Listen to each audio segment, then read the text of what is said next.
नमस्कार दोस्तों। आज हम लोग एक बहुत गंभीर विषय पे चर्चा करने जा रहे हैं। धूल मिट्टी की वजह से होने वाली जो एलर्जी होती है, उससे जो परेशानियां होती हैं, आज हम लोग उस पे ही चर्चा करेंगे कि धूल मिट्टी की वजह से जो एलर्जी होती है उसके क्या क्या लक्षण होते हैं, क्या उपाय किया जाए, किस तरह से रोकथाम की जाए, क्या होम्योपैथिक दवा ली जाए। दोस्तों, जैसा कि हम सब लोग जानते हैं, रोकथाम हमेशा इलाज से अच्छा होता है। Prevention is better than cure. वही सेम बात यहाँ भी लागू होती है। जैसे जैसे आजकल वातावरण प्रदूषित होता जा रहा है, धूल मिट्टी जिस तरह से बढ़ती चली जा रही है, उसकी वजह से हमारे शरीर के एक बहुत महत्वपूर्ण अंग पे बहुत बुरा असर पड़ता है। जी हाँ दोस्तों, मैं बात कर रहा हूँ फेफड़े। फेफड़े जिसकी वजह से हम लोग सांस लेते हैं, सांस जिसकी वजह से हम लोग जीवित या मृत घोषित किए जाते हैं। जब ये पॉल्यूशन बढ़ रहा है तो हमारे फेफड़ों पे, हमारे श्वसन तंत्र पे, हमारे रेस्पिरेटरी ऑर्गन पे बहुत बुरा असर पड़ता है। ये कब ज्यादा हो जाता है? जब हमारी इम्यूनिटी कम हो। ये एक बड़ा कॉमन सी बात है कि अगर इम्यूनिटी कम होगी तो धूल मिट्टी और वातावरण के पॉल्यूशन का हमारे शरीर पे बुरा असर पड़ता है। अब सेकंड सवाल आता है कि किस उम्र के लोगों को ये होता है।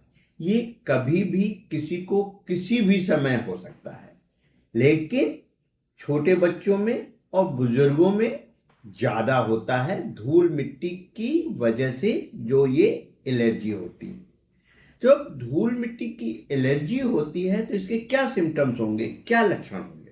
तो दोस्तों, जैसा हम लोग जानते हैं कि हम लोग का जो रिस्पिरेटरी सिस्टम है, जो हमारा श्वसन तंत्र है, वो नाक से शुरू होकर फेफड़ों तक आता है। तब हमारे बॉडी का जो पार्ट वीक होता है, जहां पे ये नैनो पार्टिकल्स, धूल मिट्टी के नैनो पार्टिकल्स, बायो एरोसोल्स जो बॉडी के जिस हिस्से में चिपक जाते हैं, वहां पर वो एलर्जी उत्पन्न करते हैं, जिसकी वजह से शरीर के अलग अलग अंगों में अलग अलग सिम्टम्स आते हैं।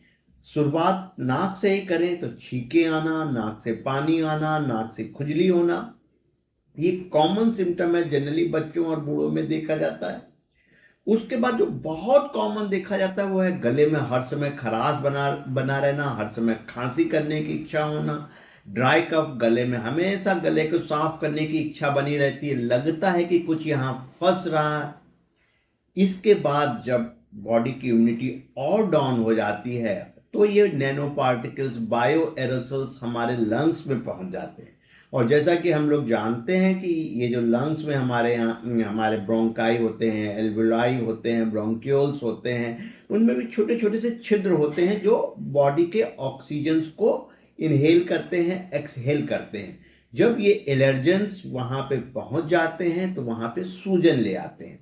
जब सूजन ले आते हैं तो जो छोटे छोटे छिद्र होते हैं जिससे हम लोग इनहेल या एक्सहेल करते हैं सांस को, वहां पे इन्फ्लामेशन हो जाता है, जिसकी वजह से वो जगह सक्रिय हो जाती है। जब इस जगह सक्रिय हो जाएगी तो क्या होगा? हमें ब्रीदिंग में डिफिकल्टी होगी, हमें सांस लेने में डिफिकल्टी होगी। ये एक बहुत खराब सी बात, खराब लक्षण शुरू हो जाता है। इसलिए हमें इसके बचाव और रोकथाम के लिए बहुत ज्यादा सजग रहना चाहिए।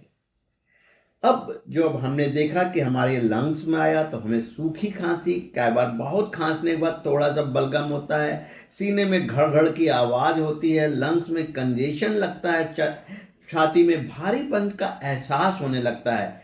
खासकर ये दिक्कत रात के समय ज्यादा होने लगती है।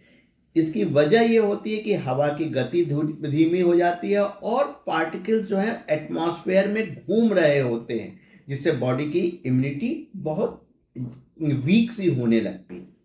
अब हमें इसके बचाव के लिए क्या करना चाहिए? तो बचाव, क्योंकि ये मैंने आपको जो दिक्कत बताई ये नाक से लेके फेफड़ों तक, वोकल कॉर्ड होते हुए फेफड़ों तक आती है। तो सबसे पहला जो चीज हमें करना चाहिए, हमें मास्क पहनना चाहिए। डस्ट से एलर्जी के लिए बचने के लिए, अगर आप सेंसिटिव हैं तो हर हाल में वैसे स्वस्थ व्यक्ति को भी मास्क पहनना चाहिए। दूसरी चीज, हमें स्टीम लेना चाहिए, भाप लेनी चाहिए, वो भी काफी आराम करता है। इसके अलावा नाक में कड़वा तेल, जैतून का तेल, बादाम का तेल या गाय का घी जो आपके पास अवेलेबल हो, दोनों नॉस्ट्रल्स में रात में सोते समय डालना चाहिए। गुनगुना पानी पीना चाहिए जिससे एलर्जेंस आराम से सेटल हो जाए, यहां रुक ना पाए। यहाँ पे आपको एक बहुत अच्छी बात बता रहा हूं जिसको आप जरूर करें। जैसे आपको लगे कि आपने काफी डस्ट इनहेल कर ली है, आपको कुछ सफोकेशन फील हो रहा है, गुड़ मुंह में रख के चूसिए और पानी से कुल्ला करिए। उस पानी को पीना नहीं है। तो गुड़ क्या करता है, वो डस्ट को एब्जॉर्ब कर लेता है और जिसे आप कुल्ले के थ्रू बाहर कर देते हैं। अब ये कर सकते हैं।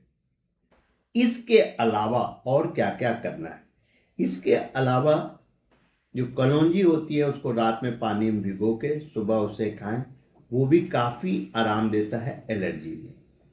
अदरक का बहुत अच्छा रोल है डस्ट एलर्जी को कंट्रोल करने में। इसको आप पानी में उबाल के सुबह शाम लें, आपको काफी आराम मिलेगा। इसी तरह से लहसुन, लहसुन को आप अगर सुबह खाली पेट लेके चबाते हैं तो वो भी आपको डस्ट एलर्जी में काफी आराम देगा। एक जो इलाज काफी इफेक्टिव पाया जाता है वो होता है शहद में अदरक मिला के लेना। वो भी डस्ट एलर्जी की वजह से जो गले में रॉनेस, सोरनेस आ जाती है उसको रिमूव भी करता है और आपको आराम भी देता है। इसके अलावा जो गाय का घी होता है, अगर उसको हम खा लेते हैं एक आधा चम्मच, तो वो भी काफी फायदा देगा। इसके अलावा हल्दी, ये भी काफी महत्वपूर्ण है डस्ट एलर्जी को कंट्रोल करने में। दोस्तों, मैंने ये जो आपको फूड आइटम्स बताए, जो घरेलू उपाय बताए, ये इसलिए इफेक्टिव है क्योंकि इनके अंदर एंटी इन्फ्लामेटरी क्वालिटी होती है जो कि डस्ट जो हमारे बॉडी के पार्ट्स में पहुंच के जो सूजन पैदा करते हैं उसको ये खत्म करते हैं। इसलिए आपको निश्चित तौर पे इनको जरूर करना चाहिए। ये तो हो गए कुछ घरेलू उपाय। इसके अलावा जब बच्चों में ये दिक्कत होती है या बड़ों में दिक्कत होती है तो कुछ हमें अपनी लाइफ स्टाइल में भी चेंज करना होगा, अपने कुछ नेचर्स को भी चेंज करना होगा। दोस्तों, इस चेंज ऑफ वेदर के समय बच्चों को खुले मैदान में, पार्क में जहां डस्ट ज़्यादा उड़ रही हो वहां ना भेजें, घर में ही रखें, बहुत फायदा है। बाहर का खाना बिल्कुल मत खाएं। ऐसा खाना जिससे खाने से आप एलर्जिक हैं, आप नोन हैं, उन खाने को अवॉइड करें। कई बार हमें पता नहीं होता कि हम किस फूड से एलर्जिक हैं, तो ऐसा कोई भी खाना जिसमें प्रिजर्वेटिव मिला हो, एजेनोमेटो मिला हो, उन फूड को पूरी तरह से हमको अवॉइड करना चाहिए। जैसा कि अभी एक्सपीरियंस से देखा जा रहा है, जो बच्चे चिप्स या इस तरह के आइटम्स खा रहे हैं उनको ये समस्या ज़्यादा हो रही है। बुजुर्गों को खुली हवा में अभी टहलना अवॉइड करना चाहिए, उन्हें घर में ही एक्सरसाइज रेगुलर करनी चाहिए, ये उनको बहुत फायदा करेगा। अब अगर हम चर्चा करें होम्योपैथी में, तो होम्योपैथी में इस डस्ट एलर्जी का बहुत अच्छा इलाज है, लेकिन इसके दो तरीके हैं। एक तो कुछ टाइम बिंग का इलाज है, इसके अलावा एक कॉन्स्टिट्यूशन थेरेपी होती है होम्योपैथी में। जो कॉन्स्टिट्यूशनल थेरेपी होती है वो बॉडी के इम्यूनिटी लेवल को बढ़ाती है, जिससे कि बॉडी उस एलर्जेंस के संपर्क में तो आता है लेकिन उसके शरीर पे उतना बुरा असर नहीं करता। जैसे दूसरे पे एक कमरे में 5 लोग हैं, कोई एलर्जन आया, 2 लोग तो खांस रहे होते, 3 लोगों को वो एलर्जन उतना इफेक्ट नहीं डालता क्योंकि उनकी इम्यूनिटी थोड़ी सी ज्यादा होती है। तो इस तरह की जब हम होम्योपैथी में इस तरह का कॉन्स्टिट्यूशनल ट्रीटमेंट लेते हैं तो वो हमारी इम्यूनिटी को बढ़ा देती है और एक ऐसा प्रोटेक्टिव शील्ड बना देती है कि वो एलर्जेंस जब हमारे संपर्क में आते हैं तो हमारे लंग्स पे उतना बुरा असर नहीं डालते।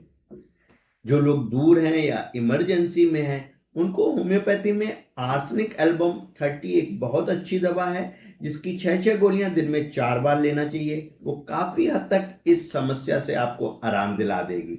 लेकिन अगर नाक से पानी ज्यादा आ रहा, छींकें ज्यादा आ रही हैं, आंख में खुजली हो रही है, तब मर्क सॉल्ट 30 एक दवा है जिसको लेने से आपको इस प्रॉब्लम में आराम मिलेगा। मॉक्सॉल लेना है जो का जो तरीका है वो 6 गोलियां दिन में 4 बार लेना। इसके अलावा अगर डस्ट आपके आसपास बहुत ज़्यादा है या आपकी तरफ अभी फसल कट रही है, तब आपको एक दवा आती है होम्योपैथी में, पोथोस। पोथोस मदर टिंचर एक बहुत अच्छी दवा है इस तरह के कंडीशंस के लिए, जिसके 10-10 बूंद आधे कप पानी में दिन में 3 बार लीजिए।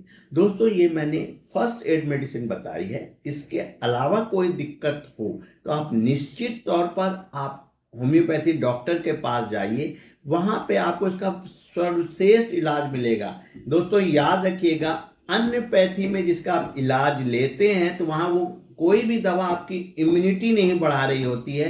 इम्यूनिटी सिर्फ और सिर्फ होम्योपैथी की दवा से ही बढ़ सकता है, क्योंकि होम्योपैथी की दवा बॉडी के सेल्स को एक्टिव करती है डिजीज से लड़ने के लिए। ये होम्योपैथी का बेसिक कॉन्सेप्ट है। आशा करता हूं आपको हमारी बात समझ में आई होगी। अगर आपके पास कोई भी प्रश्न हो तो आप निश्चित तौर पे पूछ सकते हैं। धन्यवाद दोस्तों।